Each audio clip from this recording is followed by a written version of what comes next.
Hello students, आज की class में हम डिस्कस करेंगे रिड्यूसिबल फॉर्म से रिलेटेड वर्ड प्रॉब्लम। तो हम जो वर्ड प्रॉब्लम आप देख सकते हैं वो है अ boat goes 30 kilometre upstream and 44 kilometre downstream in 10 hours. In 13 hours it can go 40 kilometer upstream and 55 kilometer downstream. Determine the speed of the stream and that of the boat in still water. हमें speed of the current यानी speed of the stream हमें निकालना है and boat की speed in still water. Still water मतलब अभी water current की कोई स्पीड नहीं है, ऐसे वाटर में बोट की स्पीड हमें निकालनी है। अब यहाँ क्वेश्चन को स्टार्ट करने से पहले, इसे सॉल्व करने से पहले हम दो वर्ड्स यहाँ देख सकते हैं, अपस्ट्रीम एंड डाउनस्ट्रीम। अपस्ट्रीम का मतलब है जिस डायरेक्शन में वाटर फ्लो हो रहा है, यानी वाटर जिस डायरेक्शन में बह रहा है उसके अगेंस्ट, उसके अपोजिट डायरेक्शन में बोट को सेल करना। डाउनस्ट्रीम मतलब जिस डायरेक्शन में हमारे पानी का बहाव है उसी बहाव की दिशा में हम अपनी बोट को सेल करें। तो जब हम पानी की दिशा में ही, यानी जिस डायरेक्शन में वाटर फ्लो है उसी डायरेक्शन में बोट को सेल करते हैं, तो हमारी बोट की स्पीड में जो वाटर करंट की स्पीड है वो ऐड हो जाती है, क्योंकि जिस डायरेक्शन में पानी जा रहा है उसी डायरेक्शन में हमारी नाव भी जा रही है। तो पानी की जो स्पीड है वो भी नाव की स्पीड को फोर्स करती है और उसमें ऐड हो जाती है।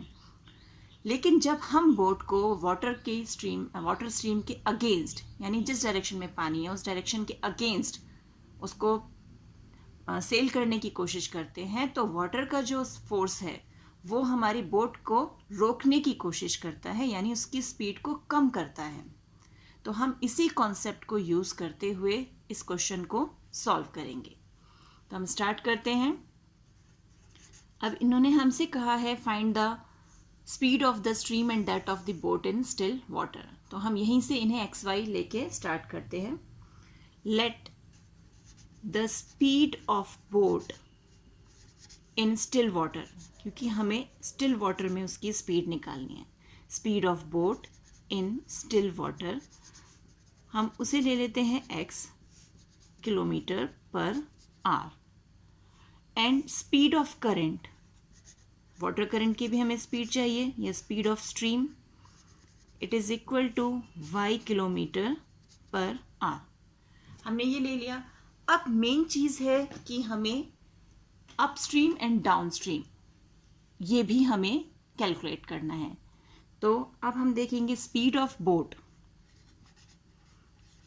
स्पीड ऑफ बोट कब? जब वो डाउनस्ट्रीम है, यानी speed of boat in downstream. हम उसे जब वाटर की डायरेक्शन में ही सेल कर रहे हैं, तो मैंने आपको बताया था जो बोट की स्पीड है उसमें स्ट्रीम की स्पीड ऐड हो जाएगी, क्योंकि वो उसे सपोर्ट कर रही है। लेकिन सेम थिंग जब हम स्पीड ऑफ बोट अपस्ट्रीम निकाल रहे हैं, यानी वाटर के अपोजिट हम जाने की कोशिश कर रहे हैं, तो वाटर की स्पीड जो है वो बोट की स्पीड को कम करने की कोशिश करेगी, यानी बोट की स्पीड जो है वो उसमें से हमें वाटर की स्पीड माइनस करनी पड़ेगी। देख रहे हैं, एक जगह हमने x प्लस वाई लिया है और एक जगह हमारा x माइनस वाई। तो यहाँ हमें ध्यान रखना है, हो सकता है हम स्पीड ऑफ स्ट्रीम x लें, स्पीड ऑफ बोट y लें, लेकिन हमेशा हम जो स्पीड प्लस या माइनस करेंगे वो बोट की स्पीड में प्लस या माइनस करेंगे। उससे फ़र्क नहीं पड़ता कि हम y या x किसे ले रहे हैं। हमें बस माइंड में ये रखना है कि जो बोट की स्पीड है उसी में ही वाटर करंट ऐड होगा या वाटर करंट सब्ट्रैक्ट होगा। इसके बाद अब हम आते हैं अपने क्वेश्चन पे। अ boat goes 30 kilometre upstream and 44 kilometre downstream in 10 hours।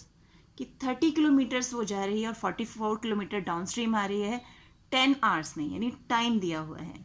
अब हम एक चीज़ और जानते हैं कि speed is equal to distance upon time. क्योंकि यहाँ हमें सारा टाइम में दिया हुआ है तो हम टाइम को ही यहाँ पर कंसीडर करते हैं। Time is equal to distance upon speed. तो अकॉर्डिंग टू क्वेश्चन जो हमारा फर्स्ट केस है उसमें boat goes 30 kilometre upstream and 44 kilometre downstream in 10 hours। तो डिस्टेंस कितना है? 30 किलोमीटर। 30 किलोमीटर ले लिया। अपस्ट्रीम की हमारी स्पीड क्या है, x माइनस वाई, यानी 30 upon x minus y. 40 kilometre downstream, 44 kilometre downstream, तो 44 downstream that is x plus y. कितने टाइम में जा रही है ये जा रही है हमारी 10 आवर्स में, यानी इन दोनों टाइम्स को ऐड कर दें तो टोटल टाइम हमारा बन रहा है 10। सिमिलरली 13 आवर्स में it can go 40 kilometre upstream and 55 kilometre downstream. 40 kilometre upstream यानी 40 upon x minus y plus 55 kilometre downstream 55 upon x plus y. और कितना टाइम लग रहा है इसे लगा है हमारे पास 13 आवर्स। तो इस तरीके से हमारे पास दो इक्वेशंस आ गई हैं जिन्हें अब हमें रिड्यूस करके सॉल्व करना है। तो इक्वेशंस को रिड्यूस करना तो अब हमें आता ही है।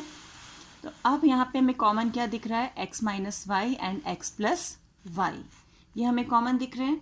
तो हम let 1 upon x minus y is equal to u and 1 upon x plus y is equal to v। हमने इन्हीं को u एंड v ले लिया। अब x माइनस वाई और x प्लस वाई जो है इनकी वैल्यूज़ को हम सब्स्टिट्यूट करेंगे।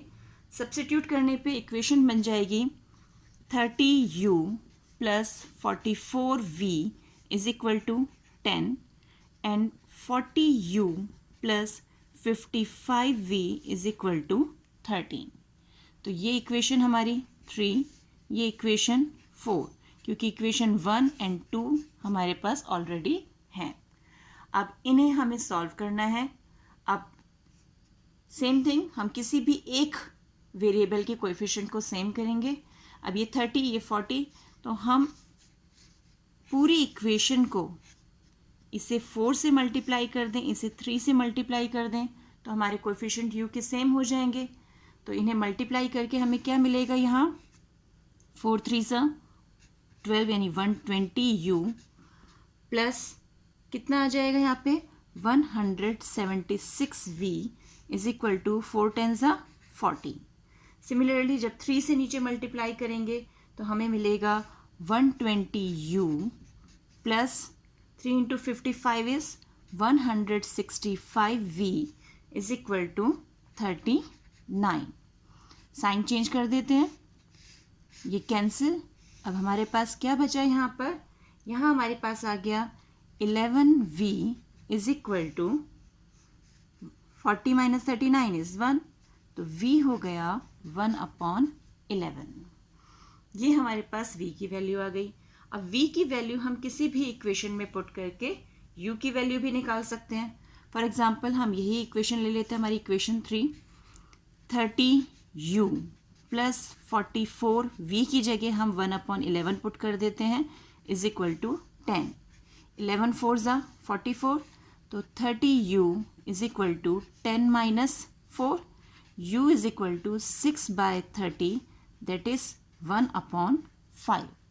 तो u की वैल्यू भी हमें मिल गई। और फिर हमें लास्ट क्या करना होता है, u और v की वैल्यूज़ जो हमने x y के लिए पुट की थी उनको यूज़ करके वापस हमें x और y की वैल्यूज़ निकालनी होती हैं। तो अब हम x एंड y की वैल्यूज़ निकाल लेते हैं।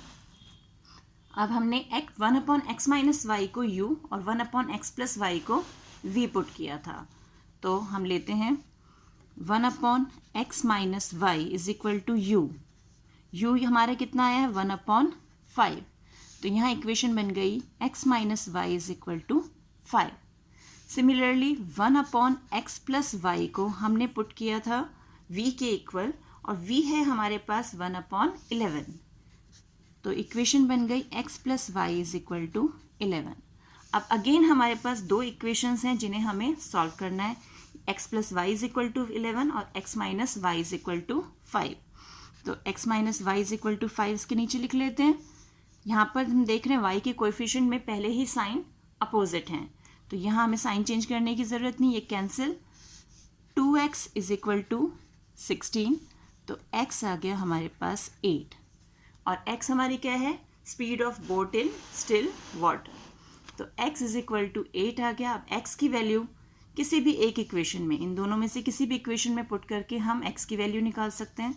अब हम यहाँ देखें x minus y is equal to 5 है, x minus y is equal to 5, तो हमारे पास आ गया minus y is equal to 5 minus 8, that is minus y is equal to minus 3, minus minus cancel, तो y की वैल्यू आ गई हमारे पास 3। तो फाइनल आंसर हमारे पास आ गया स्पीड ऑफ बोट, जो हमने क्या लिया था x, तो स्पीड ऑफ बोट वो आ गए हमारे पास 8 kilometre per hour, and speed of stream, water stream हमने y लिया था, वो आ गया 3 किलोमीटर पर आवर। तो अब देख रहे हैं, पहले हमने इक्वेशन को रिड्यूस किया। एक बार हम शुरू से क्वेश्चन को देखते हैं। हमें क्वेश्चन जो दिया था उसमें अपस्ट्रीम डाउनस्ट्रीम ये वर्ड्स यूज़ हुए थे। तो अपस्ट्रीम के लिए मैंने बताया कि बोट की स्पीड में से हम वाटर करंट की स्पीड को सब्ट्रैक्ट कर देंगे, जैसे हमने यहाँ किया।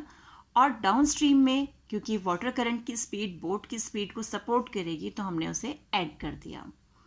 उसके अकॉर्डिंग हमने speed is equal to distance upon time, ये फॉर्मूला हमें पता है, लेकिन यहाँ टाइम के ही कॉन्टेक्स्ट में सारी चीज़ें दी हैं, तो हमने टाइम में चेंज किया, time is equal to distance upon speed. और फिर क्वेश्चन के अकॉर्डिंग हमारे पास ये दो इक्वेशंस आ गई। ये दोनों इक्वेशंस अब हम रिड्यूसिबल फॉर्म में चेंज करके सॉल्व कर सकते हैं। हमने इक्वेशंस को सॉल्व किया, 1/x माइनस वाई को u और 1/x प्लस वाई को v पुट करके उन्हें लीनियर फॉर्म में चेंज किया, और फिर एलिमिनेशन मेथड से उन्हें सॉल्व किया। फिर हमारे पास दो इक्वेशंस आ गई। जब हमने फाइनली u और v की वैल्यू पुट की, तो हमारे पास फिर दो वैल्यूज़ आ गई, दो इक्वेशंस बनी। हमने फिर उन्हें एलिमिनेशन मेथड से सॉल्व किया, और हमारे पास x एंड y की वैल्यूज़ आ गई। x 8 kilometre per hour and y is 3 kilometre per hour. तो इस तरीके से हम इन वर्ड प्रॉब्लम्स को सॉल्व कर सकते हैं, स्पेशली जो हमारी डाउन स्ट्रीम या अपस्ट्रीम वाटर करंट से रिलेटेड प्रॉब्लम्स होंगी, उन्हें करने के लिए यही मेथड रहेगा। तो आई होप आपको ये क्वेश्चन समझ में आया होगा। इस क्वेश्चन की प्रैक्टिस जितनी ज़्यादा हम करेंगे, उतना ज़्यादा ये क्वेश्चन हमें क्लियर होगा। तो मिलते हैं एक और वीडियो में, तब तक keep practising and enjoy maths.